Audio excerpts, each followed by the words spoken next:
السلام علیکم۔ بسم اللہ الرحمن الرحیم۔ ایک بادشاہ کی 7 بیٹیاں تھیں۔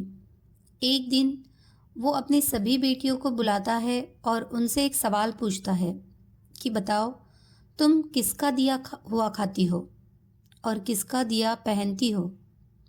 ایک ایک کر کے سب شہزادیوں نے کہا کہ ابا حضور آپ کا دیا کھاتی ہوں اور آپ کا دیا بھی پہنتی ہوں، مگر سب سے چھوٹی شہزادی نے کہا ابا حضور اللہ کا دیا کھاتی ہوں اور نصیب کا پہنتی ہوں۔ سن کر بادشاہ کو غصہ آ گیا، کہنے لگا اے کمبخت، تو نے میری ناشکری کی ہے، تجھے سزا ضرور ملے گی۔ بادشاہ نے اپنے سپاہیوں کو حکم دیا، جاؤ اسے جنگل میں چھوڑاؤ، میں بھی دیکھتا ہوں یہ میرے بغیر کیسے اللہ کا دیا کھاتی ہے اور کیسے اپنے نصیب کا پہنتی ہے۔ شہزادی سے تمام زیورات واپس لے لیے گئے اور ایک پرانا سا کپڑا پہنا کر جنگل میں چھوڑ دیا گیا۔ شہزادی کے چہرے پر نہ کوئی ڈر تھا نہ کسی طرح کا خوف، اسے اپنے رب پر پورا بھروسہ تھا۔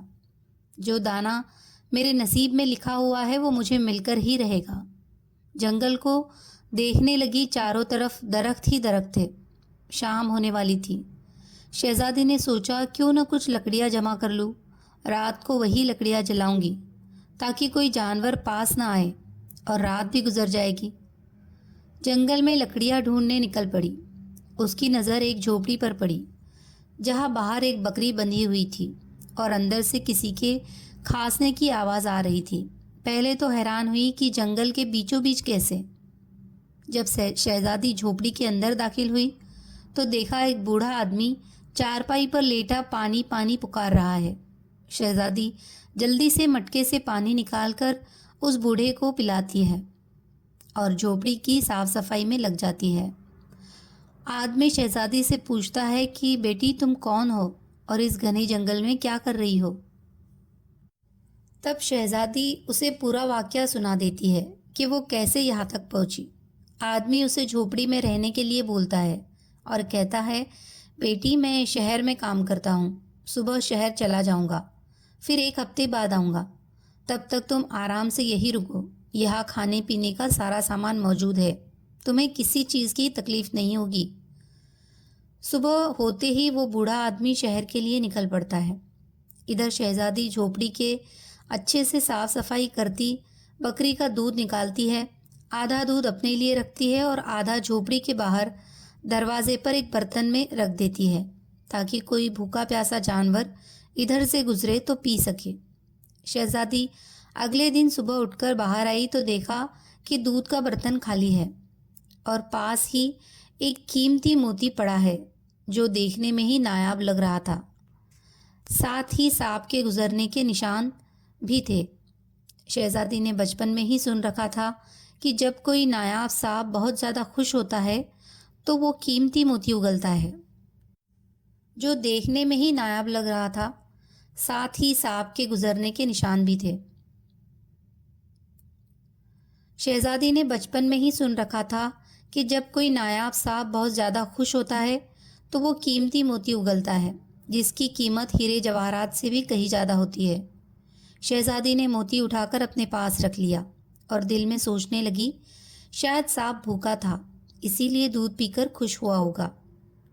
شہزادی پھر ایک برتن میں دودھ رکھ دیتی ہے اور اگلی صبح پھر اسے وہی قیمتی موتی ملتا ہے۔ اسی طرح 7 دن گزر گئے۔ اب اس کے پاس 7 قیمتی موتی جمع ہو گئے تھے۔ 7 دن بعد وہ بوڑھا آدمی شہر سے واپس آتا ہے تو شہزادی اسے یہ موتی دکھاتی ہے اور سارا واقعہ سنا دیتی ہے۔ پھر شہزادی اس بوڑھے آدمی کو 3 موتیاں دیتی ہے اور کہتی ہے کہ شہر جا کر ان 3 موتیوں کو بیچ دو اور آتے وقت محل بنانے والے مزدور کو لیتے آنا۔ باقی بچے 4 موتی شہزادی اپنے گلے میں مالا بنا کر ڈال دیتی ہے۔ کچھ ہی مہینوں میں جنگل کے بیچوں بیچ ایک عالیشان محل تیار ہو جاتا ہے جس میں شہزادی اور وہ بوڑھا آدمی رہنے لگتے ہیں۔ ایسا محل جس میں دنیا کے سب عیش و آرام موجود تھے اور بے شمار نعمتیں تھیں، نوکر چاکر سب کچھ تھا۔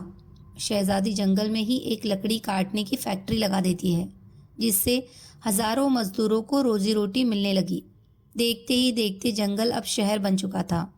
یہ محل ایسا خوبصورت تھا کہ دور دور تک مشہور ہو گیا۔ لوگ اس محل کی اور شہزادی کی تعریفیں کرتے نہیں تھکتے کہ شہزادی بہت نرم دل ہے۔ اڑتے اڑتے یہ خبر بادشاہ تک بھی پہنچی تو بادشاہ کے دل میں بھی ملنے کا شوق پیدا ہوا کہ دیکھوں تو صحیح کون سے ملک کی شہزادی ہے جس کی اتنی تعریف ہو رہی ہے۔ بادشاہ نے شہزادی کے پاس ملاقات کے پیغام بھیجا۔ جب یہ پیغام شہزادی کے پاس پہنچا تو شہزادی نے ملاقات کی ایک شرط رکھی کہ بادشاہ اپنی سبھی بیٹیوں کو لے کر ہمارے محل میں آئیں گے۔ بادشاہ نے یہ شرط منظور کرتے ہوئے اپنی سبھی بیٹیوں کو لے کر شہزادی کے محل میں پہنچ جاتا ہے۔ شہزادی چہرے پر نقاب ڈال کر ان سب سے ملتی ہے، ان کے لیے 7 رنگ کے کھانے پیش کرتی ہے۔ شہزادی کا لباس ہیرے زیورات سے ڈھکا ہوا تھا۔ شہزادی کی شان و شوکت اور محل کی خوبصورتی دیکھ بادشاہ بھی حیران ہو گیا، کیونکہ ایسی شان شوکت تو بادشاہ کے محل میں بھی نہیں تھی۔ بادشاہ نے شہزادی کو پردے میں دیکھا تو کہا کہ تم میری بیٹی کی طرح ہو، پھر مجھ سے پردہ کیوں کر رہی ہو؟ تمہارے ہی کہنے پر میں اپنی بیٹیوں کو بھی ساتھ لایا ہوں۔ بادشاہ کے بہت اصرار پر شہزادی نے کہا کہ ٹھیک ہے، میں تیار ہو کر آتی ہوں۔ بادشاہ کی سبھی بیٹیاں آپس میں سرگوشی کرنے لگتی ہے، اتنی تو تیار ہے، کتنے مہنگے زیورات پہنے ہوئے ہے، اب اور کتنا تیار ہو کر آئے گی۔ اتنے میں دور سے پرانے کپڑوں میں کوئی غریب لڑکی آتی دکھی۔ بادشاہ نے غور سے دیکھا تو حیران رہ گیا، یہ تو اس کی اپنی ہی بیٹی ہے جسے جنگل میں چھوڑ آیا تھا۔ تو ابھی تک زندہ ہے؟ میں نے تو سوچا تھا کہ کوئی جنگلی جانور تجھے کھا گیا ہوگا۔ چلو کوئی بات نہیں، اپنی شہزادی کو بلاؤ، میں تمہیں یہاں سے آزاد کروا کر لے جاؤں گا۔ یہ سنتے ہی شہزادی بولتی ہے، نہیں ابا حضور، میں ہی وہ شہزادی ہوں جسے آپ ملنے آئے ہیں۔ میں کہتی تھی کہ اللہ کا دیا کھاتی ہوں اور اپنے نصیب کا پہنتی ہوں، آج میرے پاس آپ سے بھی کئی گنا زیادہ دولت ہے۔ پھر شہزادی نے یہاں تک پہنچنے کا سارا حال کہہ سنایا۔ یہ سنتے ہی باقی شہزادیاں بھی رشک کرنے لگتی ہے اور سوچتی ہے، اے کاش ہم نے تب یہی کہا ہوتا کہ اللہ کا دیا کھاتی ہوں اور اپنے نصیب کا پہنتی ہوں۔